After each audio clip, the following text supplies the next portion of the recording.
मुस्लिम विरोधी है। हमको कहने में इनका दिया हुआ है ज़मीन, हमारे पुरखों ने दिया था, बाप दादा ने हमारे दिया था। आपका जो बजट था माइनॉरिटी के मामले में उसको घटा दिया।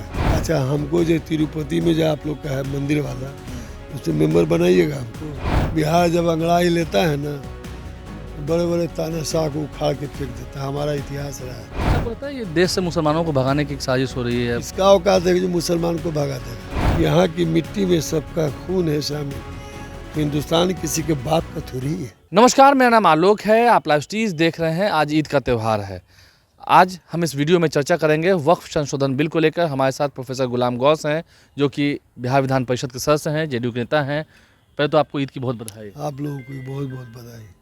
जिस तरह से वक्फ संशोधन बिल को लेकर बात हो रही है, चर्चा हो रही है, विवाद भी हो रहा है, क्या लगता है कितना सही है ये? मतलब या कितना इसका विरोधाभास? ये विधेयक बिल्कुल गलत है,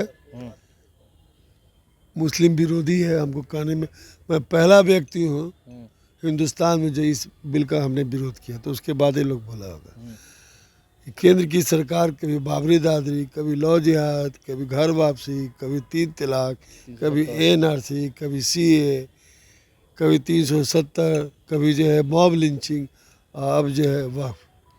इनका दिया हुआ है ज़मीन, हमारे पुरखों ने दिया था, बाप दादा ने हमारे दिया था। ये हमारा धार्मिक मामला है। मोहम्मद साहब को इनके एक मिलने जुलने वाले ने, हमारे जो पैगंबर थे, एक खजूर का बाग दिया था ताकि यतीम, गरीब, गुरबा बच्चों का मतलब देख रेख हो सके, उनकी मदद की जा सके। आप बिहार में ही देख लीजिए, अल्पसंख्यक आवासीय विद्यालय कई जगह ज़मीन जो है शिया वक्फ बोर्ड और सुन्नी वक्फ बोर्ड ने दिया है। तो आप तो कीजिएगा नहीं। आपका जो बजट था माइनॉरिटी के मामले में उसको घटा दिया है। आपने मौलाना आज़ाद फाउंडेशन के तहत जो उसको फंड जाता वो हटा दिया पैसा। हमारा जो संपत्ति उसको भी छीन लीजिएगा। आप एकदम गलत मान रहे हैं। एकदम गलत मानते हैं। वो तो कह रहे हैं कि वक्फ की संपत्ति तो इस पर तो सरकार का हक होगा ना, सरकार का इसमें हस्तक्षेप तो होगा। इनके पूर्वज दिए थे क्या हम लोग को? हमारे पूर्वज न दिए थे। हमारा मामला है, धार्मिक मामला है। आपका क्या अधिकार हस्तक्षेप वो तो कह करने रहे हैं कि बीजेपी का थोड़ी, तो सरकार का है, जिसकी सरकार रहेगी उसके डीएम रहेंगे, कलेक्टर रहेंगे। नहीं नहीं नहीं, ऐसा नहीं है। डीएम कलेक्टर रहेंगे।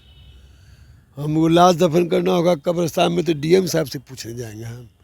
हमारा चीज़ है ना जी। सरकार कौन होता है?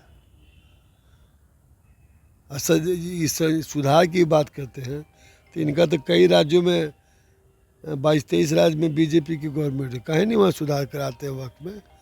काहे नहीं कराते हैं यूपी में? काहे नहीं कराते हैं मध्य प्रदेश में? ये सब बहाना है। हाँ, ये सब चुनावी एजेंडा है। इसलिए सब एजेंडा फेल हो गया है।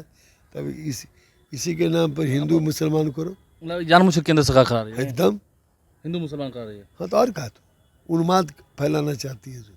हालांकि विपक्ष नेता हैं, वो कह रहे हैं कि ये हो नहीं सकता, ये संभव नहीं है। कौन? विपक्ष के जो तमाम नेता हैं वो इसके विरोध में हैं।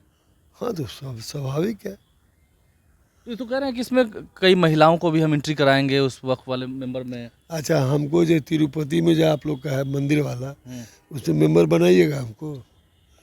ये मैं यहाँ मंदिर महावीर मंदिर, उसमें हमको महावीर मंदिर हमको मेंबर बनाइएगा। अरे ये विविधताओं का देश है। यहाँ हिंदू, मुस्लिम, सिख, ईसाई सबकी अपनी अपनी आस्था है, सबका अधिकार है।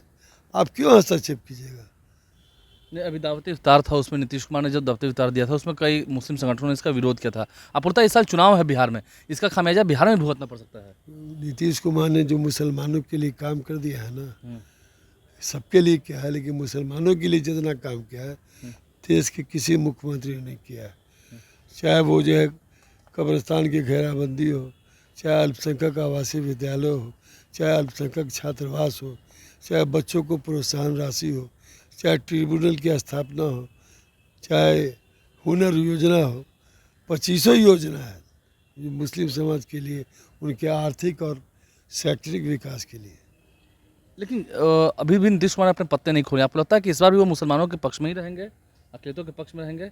इब्तिदाई इश्क है, रोता है क्या, आगे आगे देखिए होता है क्या। लेकिन एनडीए के सरकार, मोदी सरकार कह रही है, बीजेपी के लोग कह रहे हैं कि हम लोग इसको पास करा लेंगे। जैसे 370 कराया था, ट्रिपल तलाक कराया था, इसको भी पास करा लेंगे। तो एनआरसी सीए करा लिए, बिहार में लागू हुआ।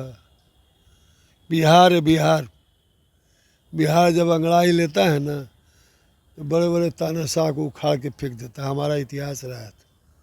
जेपी आंदोलन से हम लोग पैदा हुए हैं।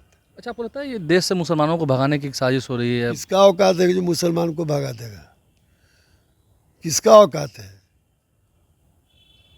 जो आज साहब हैसियत है कल नहीं होंगे। जो आज साहब हैसियत है कल नहीं होंगे। किराए पर हैं, जाति मकान थोड़ी है। यहाँ की मिट्टी में सबका खून है शामिल। हिंदुस्तान किसी के बाप का थोड़ी है। हमारे पूर्वजों ने कम कुर्बानी दी थी क्या? हमारे खून की छींटे लाल किला के दीवारों पर आज भी मौजूद हैं। टीपू सुल्तान को देख लीजिए, बहादुर शाह जफर को देख लीजिए। 13,000 14,000 उलमाओं ने जो है मुल्क की आज़ादी के लिए फांसी के फंदे को चूम लिया था। इसी पटना की धरती से जो है वहाँ भी मूवमेंट चला था अंग्रेज़ों के खिलाफ। और जो लोग अंग्रेज़ों से माफ़ी मांगे, जेल से छूटे, उनकी दलाली किए, वो हमको सर्टिफिकेट देंगे। तो सीधा निशाने पर बीजेपी को ले रहे हैं एकदम सीधा। छोड़िए, कोई नहीं साहब, किसी का नाम तो नहीं ले रहे हैं। लेकिन सब लोग तो सब समझ रहे हैं। तो लोग अंतिम समझ, सवाल है, अच्छी बात है। लेकिन आपने कहा नीतीश कुमार इतना काम किया अखिलेशियों के लिए, हाँ, मुसलमानों के लिए बिल्कुल, हाँ। काम किया, लेकिन उनका अभी विरोध हो रहा है। कई मुस्लिम संगठन विरोध कर रहे हैं। वो करने दीजिए ना। मुस्लिम समाज में जो गरीब गुरबा तबका है वो सब उनके साथ है। सब साथ है, आगे भी रहेगा, चुनाव है, एकदम रहेगा। एकदम तो वक्त बताएगा।